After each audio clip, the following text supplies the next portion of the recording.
The rain hammered against the floor-to-ceiling windows of Chicago O'Hare Airport as I sat in the cramped middle seat of Gate B7, watching my delayed flight ticker change from on time to delayed 3 hours. My worn laptop bag rested on my knees, containing presentation materials for what could be the most important client meeting of my career.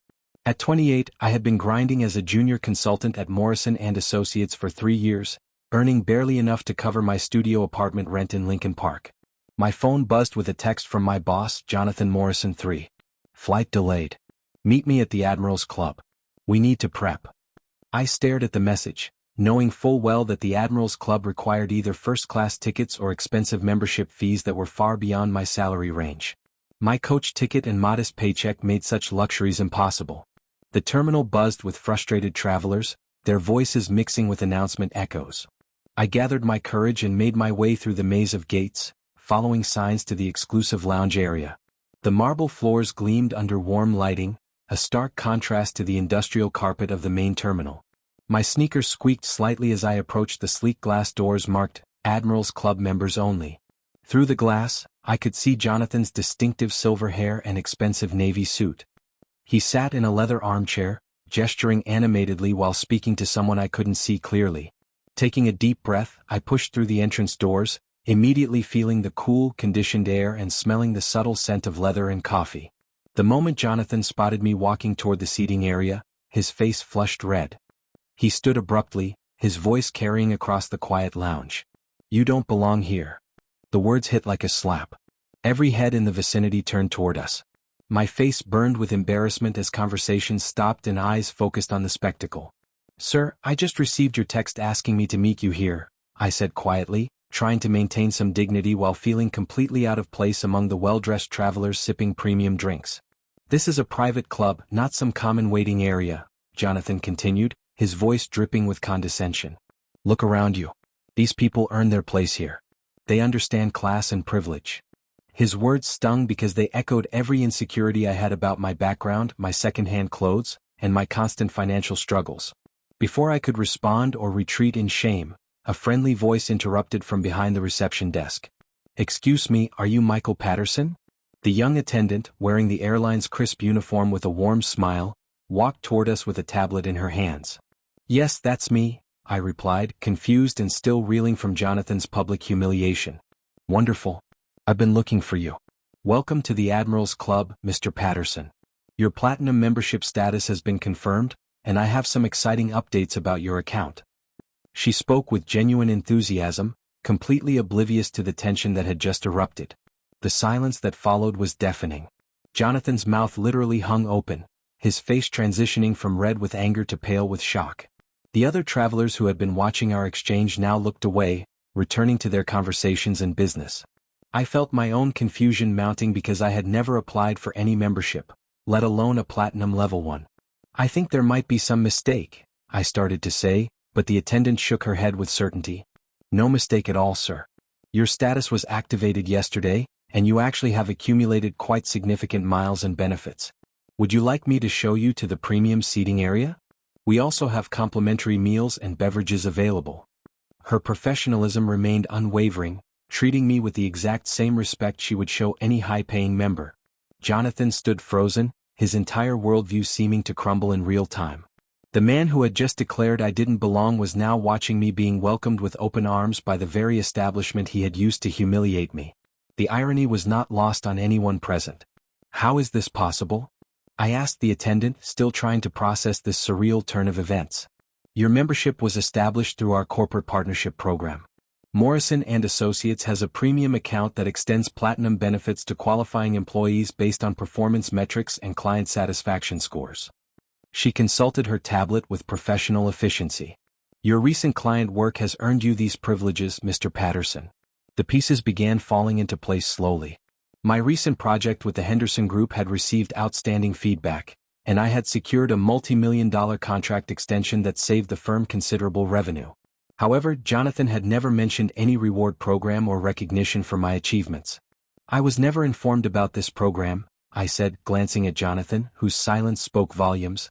"That's quite common, sir. Many employees are surprised when they discover their eligibility. The program automatically tracks performance and grants benefits accordingly. It's designed to reward excellence without the bureaucracy of traditional recognition systems. The attendant's explanation was logical, but it raised questions about what else Jonathan might have kept from his team. As I stood there in the middle of the Admiral's Club, surrounded by business travelers and comfortable seating, I realized this moment represented something much larger than just airport lounge access. This was about respect, recognition, and the value of my contributions that had been consistently overlooked or minimized. Jonathan finally found his voice, though it lacked its previous authority. "I wasn't aware of the corporate program details," he mumbled, clearly trying to save face while processing his own shock and embarrassment. The attendant continued with her warm customer service approach. "Mr. Patterson, your platinum status includes access to our business center, premium dining options and priority booking for future travel. Would you like me to give you a brief tour of the facilities?" Looking at Jonathan, then back at the attendant, I made a decision that would define not just the next few hours, but potentially my entire career trajectory. Yes, I would very much like that tour. As we walked away from the seating area, leaving Jonathan standing alone among the leather chairs, I couldn't help but notice how different the world looked from this side of privilege. The same airport, the same flight delay, but an entirely different experience based on recognition I never knew I had earned. The attendant led me through the lounge, explaining various amenities while I tried to process the emotional whiplash of the last 10 minutes. From public humiliation to platinum member treatment in less time than it takes to order coffee. But the most significant realization was yet to come, and it would reshape everything I thought I knew about my place in the company and my relationship with Jonathan. The business center of the Admiral's Club was a sanctuary of productivity, with individual workstations equipped with high-speed internet, charging stations and noise-canceling privacy panels. As I settled into one of the ergonomic chairs, the events of the past hour replayed in my mind like a movie I couldn't quite believe I was starring in. My laptop hummed to life, and I found myself staring at the presentation I had been preparing for tomorrow's client meeting with Blackstone Industries. 3 months of research, analysis, and strategy development were contained in those slides, representing countless late nights and weekend work that Jonathan had barely acknowledged. Now, sitting in this premium environment that I apparently had access to all along, I began questioning everything about my professional relationship and self-perception. The complimentary Wi-Fi was blazingly fast compared to my home connection, and within minutes I was deep in the Morrison & Associates employee portal, searching for information about this mysterious corporate partnership program. What I discovered made my stomach tighten with a mixture of anger and disbelief. The Platinum membership program had been active for over 18 months, triggered by my performance on the Henderson Group project that brought in $2.3 million in new revenue. Not only was I eligible for Admiral's Club access, but I had also earned flight upgrades, hotel discounts, and even a performance bonus that had never been distributed to me. The digital paper trail showed that Jonathan had received notifications about my achievements and the corresponding rewards, yet none of this information had ever reached me. My phone vibrated with a text message. "Where did you go? We still need to prepare for tomorrow's presentation." It was Jonathan, apparently ready to pretend the lounge incident had never happened. The audacity was stunning, but also revealing about his character and management style. Instead of responding immediately, I continued digging through the employee portal. Each discovery was more infuriating than the last. My client satisfaction scores were consistently in the top 5% of the company, my project completion rate was flawless, and my innovative approaches had been implemented across multiple accounts without my knowledge or additional compensation. "Excuse me, Mr. Patterson?" The attendant approached my workstation with a warm smile.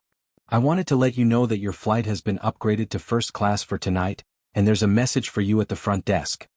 "A message?" I asked, minimizing my laptop screen. "Yes, from a Ms. Rodriguez at Blackstone Industries. She said it was regarding tomorrow's meeting." The name immediately captured my attention because Blackstone was the client we were supposed to present to, and any direct communication from them was significant.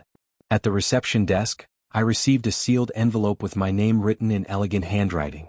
Inside was a handwritten note on Blackstone Industries letterhead. "Mr. Patterson, I hope this message finds you well. After reviewing your preliminary analysis and recommendations from the Henderson Group project, our executive team is extremely impressed with your innovative approach.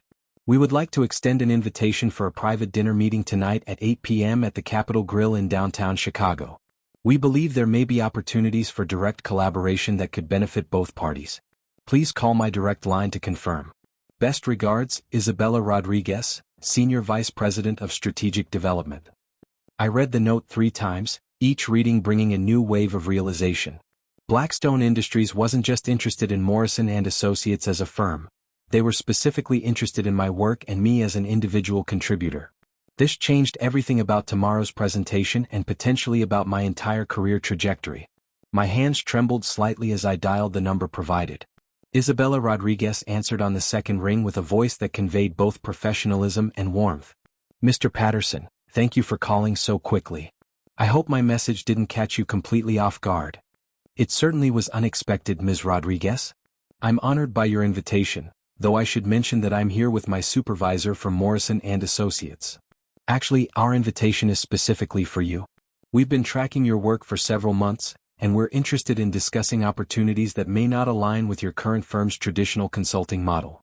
Her words were diplomatic but clear in their implication. The conversation continued for 10 minutes, during which Isabella outlined Blackstone's interest in bringing innovative consultants in-house for major strategic initiatives.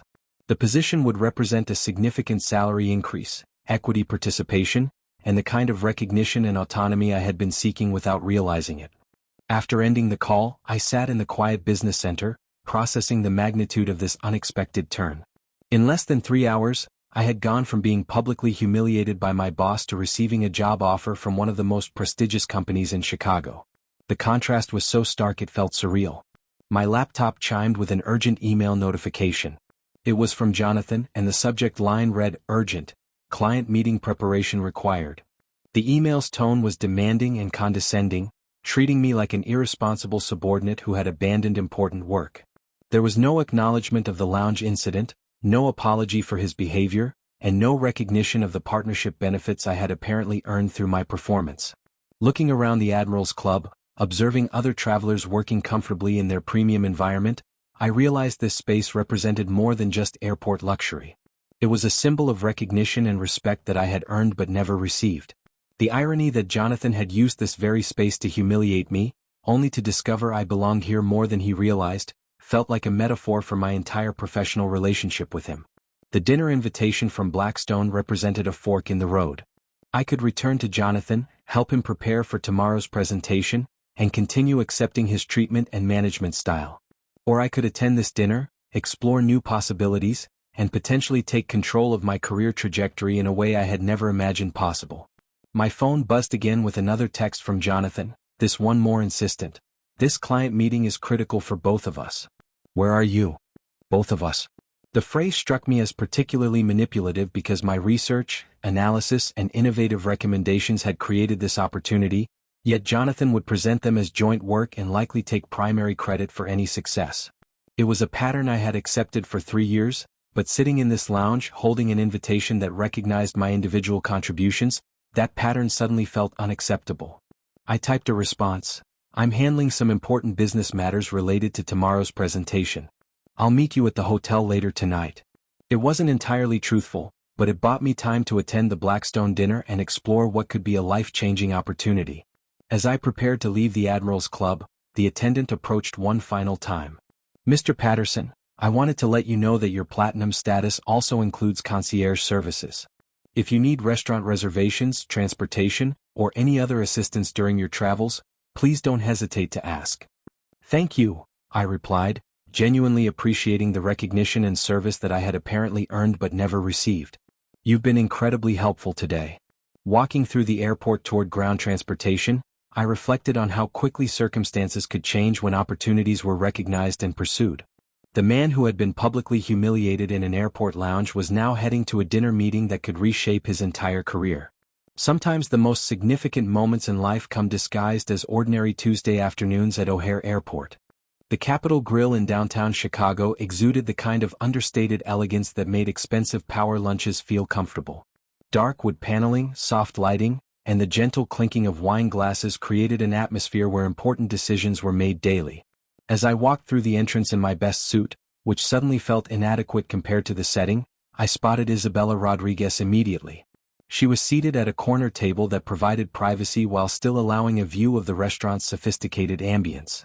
In her mid-40s, with silver-streaked dark hair and an authoritative presence that commanded respect, Isabella rose to greet me with a firm handshake and a genuine smile that put me immediately at ease. "Michael, Thank you for making time on such short notice. I know this must be somewhat overwhelming, given the circumstances of how we reached out. Her voice carried the confidence of someone accustomed to high-stakes negotiations, yet there was warmth that made the conversation feel more like a friendly discussion than a formal interview. As we settled into our seats, Isabella gestured toward a portfolio beside her place setting. Before we discuss potential opportunities, I want to share why Blackstone Industries has been following your work so closely. She opened the portfolio to reveal printed copies of my project analyses, client satisfaction reports, and even testimonials from companies I had worked with through Morrison & Associates. The documentation was thorough and impressive, representing a level of attention to my professional development that my own boss had never demonstrated. Your approach to the Henderson Group's supply chain optimization was brilliant, Isabella continued, pointing to specific sections of my analysis. The cost savings you identified weren't just significant, they were innovative solutions that our internal team hadn't considered. When we saw similar creativity in your work with Patterson Manufacturing and the Coleman account, we knew we needed to have this conversation. The irony of sitting across from someone who knew my work better than my own supervisor wasn't lost on me. Isabella had clearly invested time and resources in understanding my professional contributions, while Jonathan treated me as an interchangeable junior consultant whose ideas could be claimed and presented without proper attribution. I have to admit this is surreal, I said honestly. My supervisor has never acknowledged my work with this level of detail or appreciation. Isabella's expression shifted slightly, becoming more serious.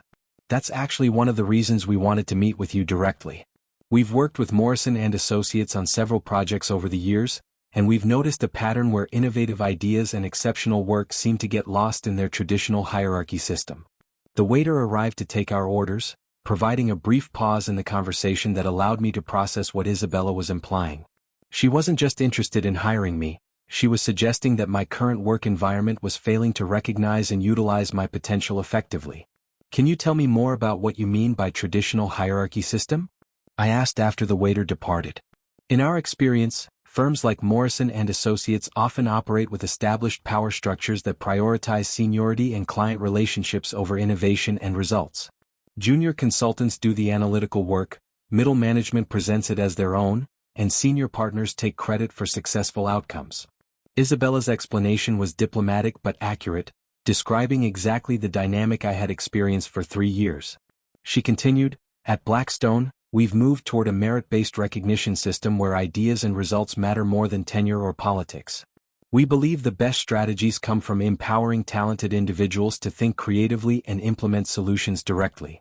As our appetizers arrived, Isabella outlined Blackstone's Strategic Development Division, which focused on identifying inefficiencies and implementing innovative solutions across their diverse portfolio of companies. The role she was describing would involve working directly with executive teams, having decision-making authority, and receiving recognition and compensation that reflected actual contributions rather than hierarchical position.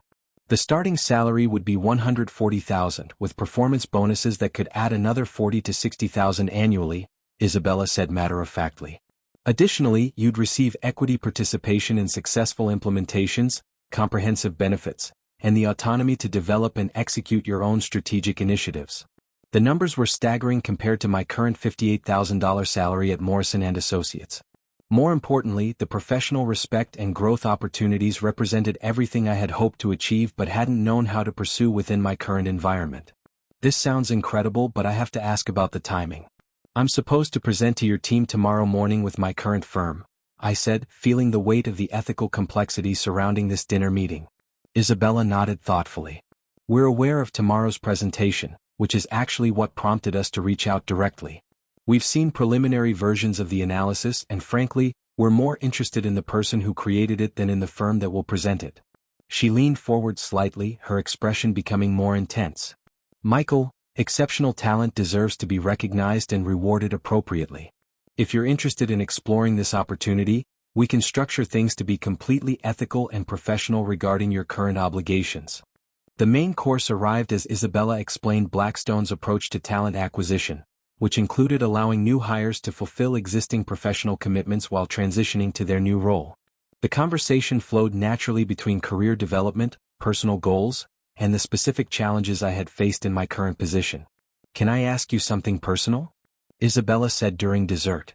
What made you pursue consulting in the first place?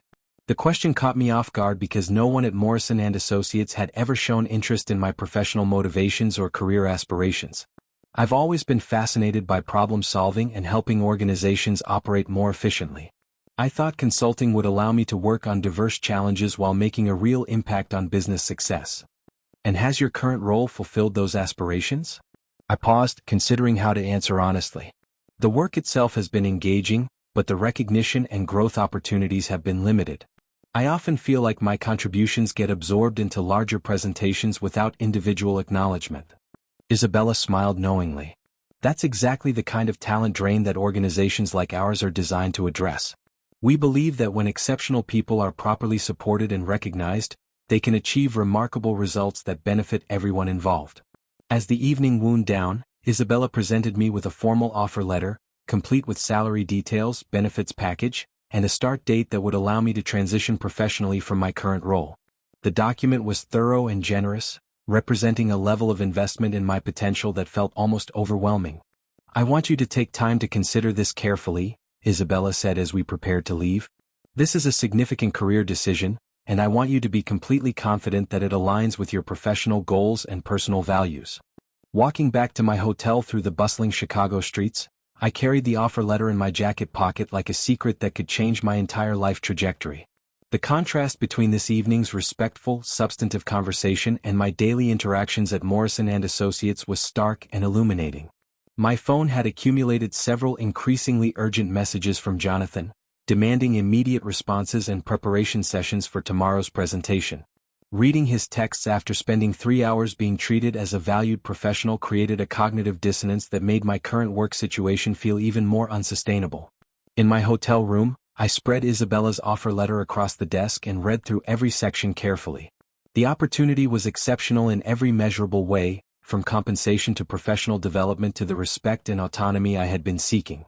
The question wasn't whether the offer was attractive. It was whether I had the courage to pursue it despite the complications it would create with my current obligations. As I prepared for bed, knowing that tomorrow would bring the most important presentation of my career at Morrison & Associates, I realized that regardless of how that meeting went, my professional future had already fundamentally changed. The only question remaining was whether I would have the strength to embrace the recognition and opportunity one had apparently earned but never received.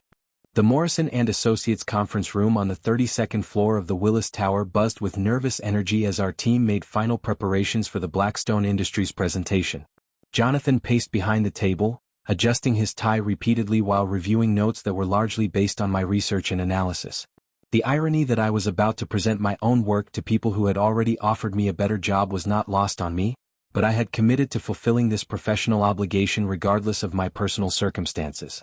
Remember, this is about demonstrating our firm's comprehensive approach to strategic consulting, Jonathan said, his voice carrying the authoritative tone he used when claiming credit for collaborative work. I'll handle the executive summary and financial projections, while you can cover the technical implementation details. The division of responsibilities was typical of our working relationship. Jonathan would present the high-level strategy and impressive numbers that reflected my analytical work, while I would be relegated to explaining the mundane operational aspects. It was a pattern that had bothered me for months, but today it felt particularly galling given what I now knew about my own value and potential. At exactly 9 o'clock, the Blackstone Industries team entered the conference room, led by Isabella Rodriguez, who made brief eye contact with me before focusing on the formal introductions. Accompanying her were 2 senior executives I hadn't met previously, and the atmosphere immediately became more serious and focused than our dinner conversation had been. Jonathan launched into his presentation with characteristic confidence, outlining the strategic framework and projected outcomes that I had developed through weeks of detailed analysis. His delivery was polished and professional, but I noticed Isabella and her colleagues taking notes specifically during sections that referenced my innovative approaches to supply chain optimization and cost reduction strategies. The financial impact of these recommendations could exceed $12 million in annual savings, Jonathan stated, clicking to a slide that displayed my calculations and projections. Our team has identified 17 specific areas where operational efficiency can be dramatically improved without compromising service quality or customer satisfaction. As Jonathan continued presenting my work as our collective achievement, I found myself in the surreal position of watching someone else take credit for innovations that had already earned me a job offer from the very people listening to his presentation. The professional ethics of the situation were complicated, but the personal impact was crystal clear. When Jonathan concluded his portion of the presentation, he gestured toward me with the condescending smile I had grown to resent. Michael will now walk you through the implementation timeline and technical specifications. Standing before the Blackstone team, knowing that Isabella and her colleagues were evaluating both the presentation content and my individual contributions, I made a decision that would define my professional future. Instead of simply reciting implementation details as Jonathan expected, I began providing context and insights that demonstrated my deep understanding of their business challenges and strategic opportunities. The supply chain modifications we're recommending aren't just about cost reduction, I began, diverging from Jonathan's purely financial focus. They're designed to create operational flexibility that will allow Blackstone to respond more rapidly to market changes and customer demands.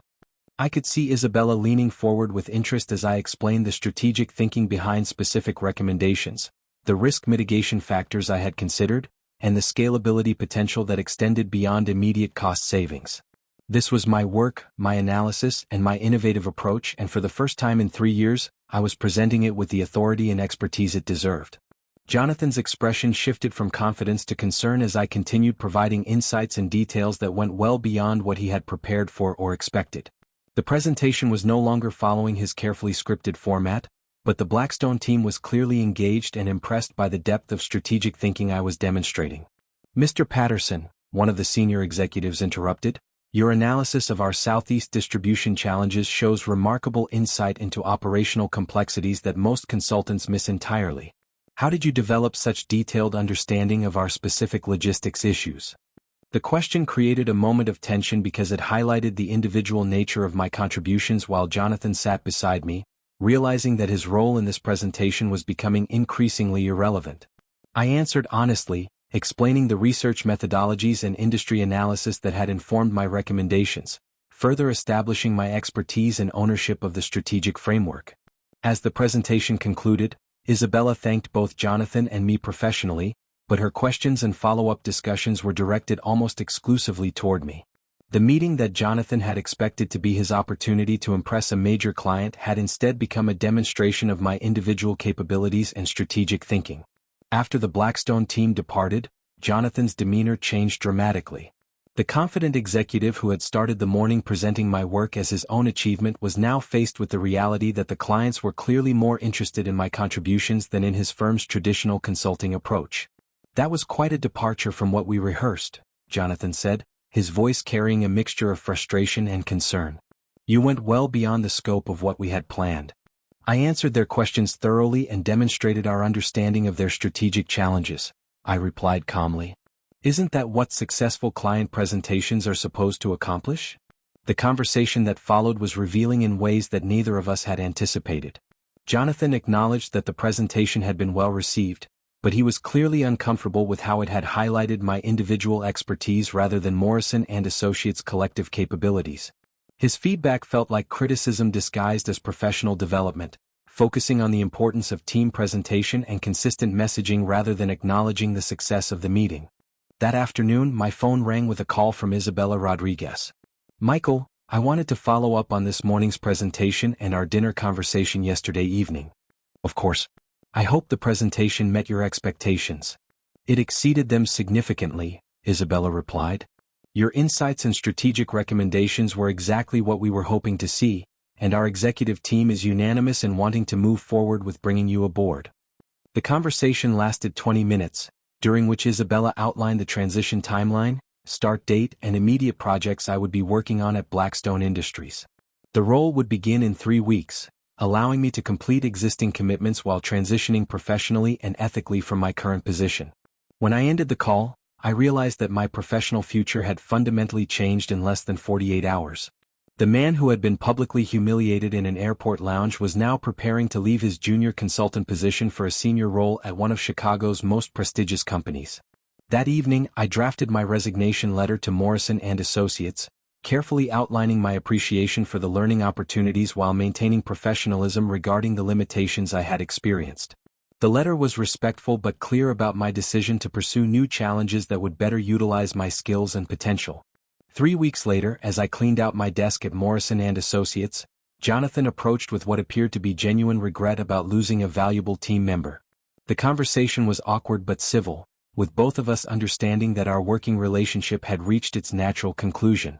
"You did excellent work here," Jonathan said, finally acknowledging my contributions directly. "I hope you'll be successful in your new position." "Thank you," I replied, genuinely appreciating the recognition even though it came only after I had already decided to leave. "I learned a lot working with you and the team." On my first day at Blackstone Industries, Isabella welcomed me to the Strategic Development Division with the kind of professional respect and recognition that I had been seeking throughout my career. The office environment was collaborative and merit-based, where innovative thinking was encouraged and individual contributions were acknowledged and rewarded appropriately. 6 months later, my recommendations for supply chain optimization had generated over $15 million in cost savings across Blackstone's portfolio companies. The recognition and professional satisfaction I experienced daily made the transition feel like stepping into the career I had always wanted but hadn't known how to achieve. Looking back on that afternoon in the Admirals Club, when my boss had declared that I didn't belong in a space where I had apparently earned membership through my own professional achievements, I realized that moment had been a catalyst for recognizing my own value and potential. Sometimes the most important turning points in life come disguised as humiliating experiences that force us to see ourselves and our circumstances more clearly. The platinum membership card in my wallet had become a symbol not of airport luxury, but of earned recognition and the importance of environments where excellence is acknowledged and rewarded. That Tuesday afternoon at O'Hare Airport had changed everything, but not because of the lounge access or the comfortable seating. It had changed everything because it forced me to recognize that I deserved better treatment, greater recognition, and opportunities that matched my contributions and potential. 3 years later, as Senior Director of Strategic Development at Blackstone Industries, I occasionally traveled through O'Hare Airport and visited the Admirals Club where this story began. Each time, I remembered the man who had been humiliated there and felt grateful for the journey that had brought me to where I belonged professionally and personally. The lounge was just a room with comfortable chairs and complimentary coffee, but recognizing that I had earned my place there had been the beginning of recognizing that I deserved respect, opportunity, and success in every aspect of my professional life.